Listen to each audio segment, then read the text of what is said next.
Vibe Talks. Vibe Talks. More than just music. Hey, everybody. This is Giancarlo, Aulino, and Aaron Zaretsky reporting for Vibe 105 with a Sports Vibe Talks segment where we're going to be talking all things WrestleMania today. To help us out, we're happy to be joined by our guest. He's making his return here to the Vibe 105 airwaves. We're happy to be joined by him. He's the Wrestling Classic. He's Justin Dhillon. How you doing, Justin?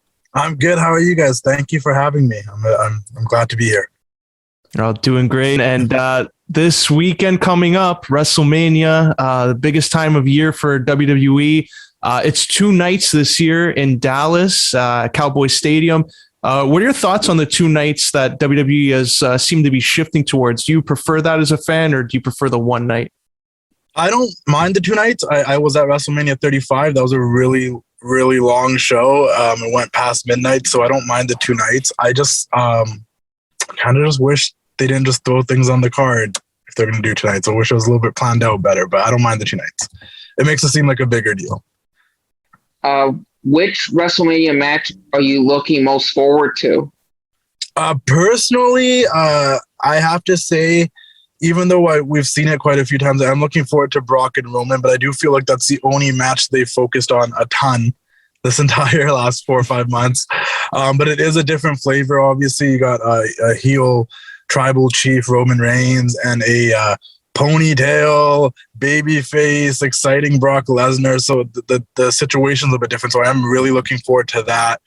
Outside of that, I can't really say. I of course I'm looking a little bit forward to Ronda and Charlotte. I want Bianca to get a redemption.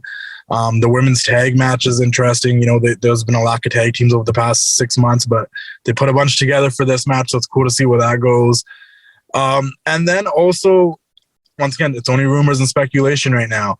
But if we do get Seth Rollins and Cody Rhodes, and that's the match I'm looking forward to the most. But I didn't want to say that because I don't know yet. And as far as AJ and Edge go, I know the match is going to be good. I haven't been with the build-up too much.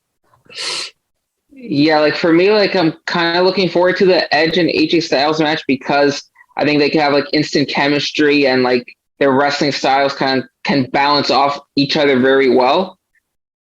And as you mentioned, Cody Rhodes. So Cody Rhodes is now back with WWE. What are your thoughts on his return, and how do you think he'll be used this time around?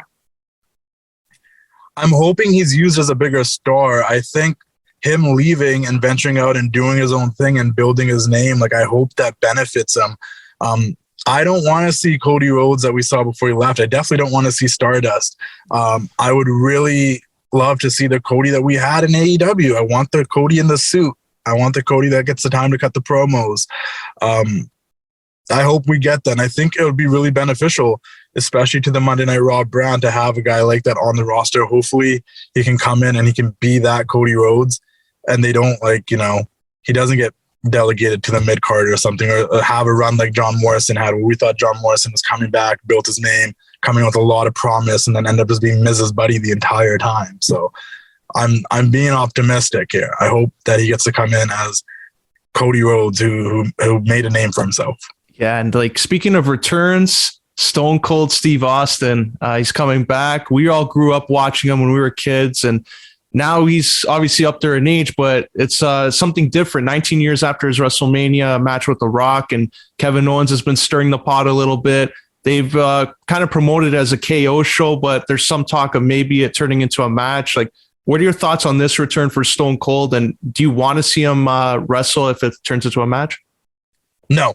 I said this since day one. I think the way he went out against The Rock at WrestleMania 19 was perfect. We don't need another Shawn Michaels moment. I don't even remember that happening, bald Shawn Michaels. But I think that it should be exactly what it is, and it's okay if it's that. You want Austin to come because he's going to pop that crowd. I was there at WrestleMania 32 in AT&T Stadium when that glass shattered. Everybody went absolutely insane. It was bonkers. But I like the concept of him coming there for the KO show. I think it's cool. It gives me a lot of memories of WrestleMania 21, where Austin came, attended Piper's Pit, and it was two of the biggest rebels in wrestling confronting each other for the first time, slapping each other and having that moment. That's what this can be. Instead of it being less of a happy moment or like entertaining moment that Piper and Austin was, Austin should come and beat up Kevin Owens. I'm okay with it. I don't think it should be a match. I don't even like the fact that they low-key consider what The Rock did with Eric Rowan at WrestleMania 32 a match. That's a segment to me. This should be the same thing. It should be a segment. But I think there might be a situation where a referee might come in there and count 1, 2, 3, and then they're going to call it a match. But to me, it's never going to be a match. It's a segment. It's a KO show, and I'm happy with that. I think you're going to give the fans what they want by doing this. He does not need to lace up his boots, put on the knee braces, put on the black trunks. We don't need any of that. I agree. Just him coming out, I think, is something for all fans that they're going to enjoy. So we're good. It doesn't have to be a match. That quick segment, whether it's 5 minutes, 10 minutes, it's going to get the crowd popped and ready to go there. But just speaking of moments there, like Austin coming back brings a lot of nostalgia for us fans that grew up watching him. Just curious now around this time of year, people like going back and seeing old matches and moments from WrestleMania. What are some of your personal favorites that you like to go back and watch at this time of year? Oh, man. Well, yesterday was the 25th anniversary of my favorite match of all time. It was Bret the Hitman Hart versus Stone Cold at WrestleMania 13. I think I've probably watched that match hundreds of times, and I can say that confidently. So that's one of those matches I love. Obviously, growing up as a little kid, I grew up on a bunch of tapes and stuff, watching Savage and Warrior at WrestleMania 7. There's always just larger-than-life characters, super cool stuff. Bret and Owen, WrestleMania 10, the ladder match between Razor and Shawn.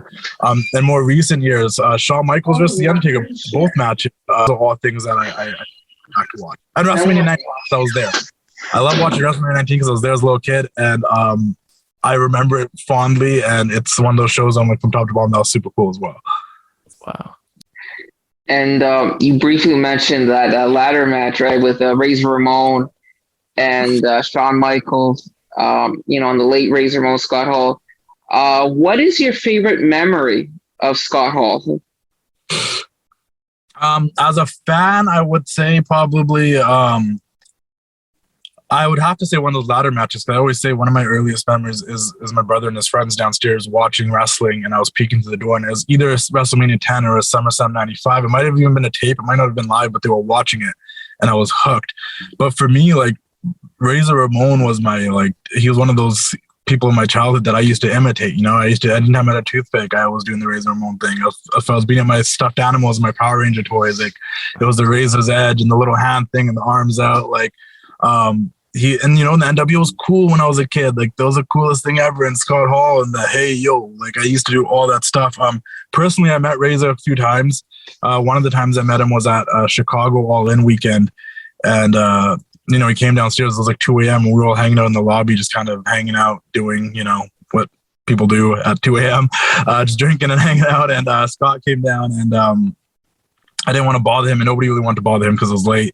And as he was walking back to his room, I yelled at him. I was like, have a good night, Mr. Hall. And he kind of looked at us and was like, what are you guys doing? And he did kind of hang out with us for a bit. He didn't drink or anything, but he hung out with us for a bit. And some of the wrestlers came down to just chill too, because they knew that we were chilling there. And I knew a few of them from earlier in the year. And I remember wanting to ask him a couple of questions, and he was talking to Penelope and Joey Janela.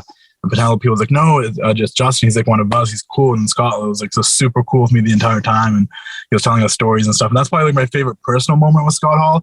But as a kid growing up, it's the ladder matches. It's just everything about him, his swagger, his surveys on the mic with the NWO. He was just someone that when I was growing up, he was cool, man. He was the definition of cool.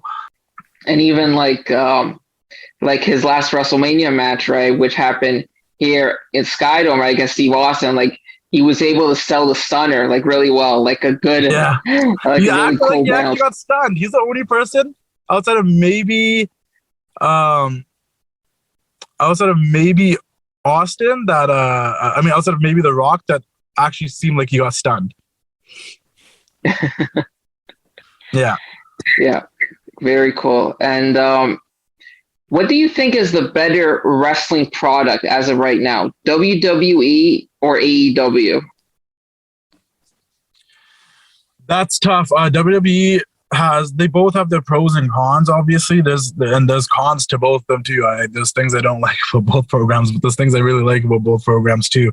I find myself looking forward to watching Dynamite every week, because I don't know what I'm going to get. Sometimes it's a really good show and sometimes it's a really blah show, but at least I look forward to it every week. There's a lot of people on AEW that I really, really, really do like. I'm a fan of and I'm invested and I want to see. So I feel like, from Bryan to Punk to MJF to FTR to the Young Bucks to Sting and Darby and Sammy, like there's just loads of people on there that I know and I like and I'm fans of. So it's easier for me to really say AEW, but WWE has been what I've been watching since I was a kid. And, Raw is not always the greatest. I just think 3 hours long, but I really enjoy SmackDown every week. I enjoy to see what's going to happen on those 2 hours on Fridays. But even then, the one thing I'll say WWE has over AEW, and this is just my opinion, is I can say as much as I love the wrestling and AEW, the women's division in WWE is way more defined. They have way better characters. Everyone is, it could be someone that's not even in the main women's title picture, but they just already have, like Tamina or a Dana Brooke have so much personality and character. Like I can describe who they are to you. And they're not even like in that main picture. Like everybody kind of has a role, whether it's Liv or Rhea, Carmella, Zelina, Sasha, the Bailey, Charlotte. Like everyone kind of has a character and personality. And the women's division is just so much more defined compared to AEW's, and that's what I kind of prefer about WWE. But AEW is killing it. AEW, you did get a mention on there by MJF. So yeah. If there's something there that you're looking forward to, AEW does offer something. I agree with you that. Like you don't know what you're going to get every week. And I think that's good sometimes. And there's also pros and cons there, but let's say, when you're watching AEW though, that like every week's kind of an experiment. Does that make sense? Like every week is kind of like the fact that I got a shut on is because they have their free reign to cut their own promos and say what they want. I had a WWE superstar reach out to me after being like, yo, like if we had some free reign with our promos and we could say whatever, like you'd probably get shouted out all the time. And it made me think, because I'm like, the biggest thing I sometimes have issues with the WWE in the past like 10 years is I'm like, sometimes it feels too produced. It feels too scripted. Yeah. It doesn't feel raw. It doesn't feel authentic. Where with AEW, it does. And that's why you hear slip-ups or things that wouldn't be said regularly. Or it feels like people not like forgetting the lines because they're trying to remember the lines, but trying to remember the promos they came up with themselves in their head. Like it's very unpredictable. And that's the cool thing about AEW. Where WWE, it's kind of like a very well-structured show. Yeah. If you were to like, let's say like everybody likes to do fantasy booking and like say this guy would probably do better in one company than the other. If you were to take one guy from AEW and put them in WWE and one guy from WWE to put them in AEW, who do you think would benefit most from that kind of change? I wrote an article about this. There was 5 guys I said I think would fit perfectly in WWE from AEW. Obviously, I see a guy like I know people will jump the guy and be like MJF or this guy. I think someone that would really strive in WWE, and even if they start on NXT 2.0, but not that he's not doing good in AEW, he's doing good. But I think he'd do great in WWE, and I think I know before people would be like, oh no, that person's loyal to the company. But now that we've seen that Cody might jump ship, there's no truth to any of that. I think Ricky Starks would be great in the WWE. He's someone that's in AEW. He's FTW champion. He's part of Team Taz. He does commentary on Rampage. Like he's good. Like we know we can talk. He's got swagger. When he came in initially and had the open challenge match against Cody, I got excited because I knew about him from NWA and whatnot. But he's someone that I just think would thrive in the WWE. I think he's someone just, if they had him for a bit and they let him kind of do his thing a little bit, but also kind of, package it a little bit better and give him a little bit more exposure. I think Ricky Starks is someone that would be a future Intercontinental and a U.S. champion, even potentially a world champion, right? I think Ricky Starks in that sense. From the other side, I don't know. Someone from WWE that could go to AEW and really prosper. There's a lot of people we can think of. Like, of course, we can say like Mustafa Ali maybe or yada, yada, yada. But my problem with that is I think AEW has way too many men as it is already. So here's a wild card. I'm just going to say it just only because she's basically, outside of like winning the Money in the Bank and maybe the Queen's Crown, has accomplished everything she really can in the WWE. Like, I wouldn't mind seeing Charlotte Flair go shake up the women's division in AEW. I wouldn't. If it's 2 years from now, I wouldn't mind seeing what is left for Charlotte to do in the WWE. That's true. She's God. But if she walks over there and we get Charlotte versus Britt, Charlotte versus Thunder, there's a whole new line of women ready for the Queen. Haven't seen Kenny Omega recently on AEW. Do you think he might go to WWE or he would want to go to WWE? No, I think Kenny's loyal to AEW. I think Kenny and the Bucks. I think a lot of the reason why Cody left was there was a level of separation between them. There was what Cody wanted AEW to be to what those guys wanted AEW to be. And I think Kenny jokingly called it like, we were doing what we were doing and Cody was just kind of in the Codyverse doing what Cody was doing. I think those guys are there to stay. I don't think those guys are leaving anytime soon. I'm never say never, obviously, but I don't think. I think Kenny's just hurt. He's injured, and when he's back, he's back. And like, what do you think about AEW acquiring Ring of Honor? Because like they have already acquired so much talent, like from WWE guys and some New Japan Pro Wrestling guys. So how do you think the addition of the whole Ring of Honor roster fits with AEW? I don't hate it. I'm not against it at all. I think that I don't know. I think it's going to be interesting to see what they want to do. I was at the media scrum after Revolution. I know Tony Khan kind of compared to what he might do. He didn't say it blatantly, but he's like, did you guys like NXT Black and Gold? Do you guys like NXT 2.0? Well, think about NXT Black Gold. I think he's going to use it kind of as his NXT Black and Gold, his developmental, his third brand that's not really tied with Rampage and Dynamite, but it's there. I don't know what he's going to do with the talent that was already there. I don't know who he's going to sign and pick up. I can already imagine that the Briscoes are still going to be there. Jay Lethal, who has been on the AEW roster but not really doing too much, will probably be back in Ring of Honor and stuff. But I think it's good. I think Ring of Honor, we almost thought Ring of Honor was shutting its doors for good, right? Like everyone kind of thought Final Battle was it and they had so much debt and yeah, they're coming back, but we don't know if they really can and yada, yada, yada. So at least now we know it's in secure hands. The library's in secure hands. What they're going to do with it, I'm intrigued to see. I have no idea, but I think it's going to be more of a developmental situation. And Justin, before we wrap up here, how can our listeners and viewers here follow you on social media and stay up to date with everything you're doing? Follow me at the Wrestling Classic on Instagram, guys. If you want to look me up more, if you have any opportunities to collaborate or you want to be a sponsor or anything like that as well, you can look me up at justindillon.com. But if you click the link in my bio, all the links are there, right? Articles at 1:37 p.m. I just actually dropped one of the 30 most influential women in professional wrestling. That was a really difficult article to write. Every week, we drop the TWC show. It's on Ruckus Avenue Radio, but wherever you listen to podcasts, we catch up on the weekly events of wrestling. And also my Casual Conversations with the Classic, which is my interview series, where I've interviewed Swerve, Gary V, Brian Danielson, FTR, Malachi Black, a whole bunch of plethora of people. You can find them on my YouTube channel, The Wrestling Classic, or you can listen to them wherever you listen to the TWC show. Check them out, guys. I really appreciate it. I got a couple coming up soon as well. I was supposed to actually interview Tahuti today in a bit, so look out for all of that. Well, thanks so much for joining us here and talking about WrestleMania, some of your favorite moments from the past, and we wish you all the best. Thanks a lot, Justin. Thank you. See you later. And now back to your Vibe 105.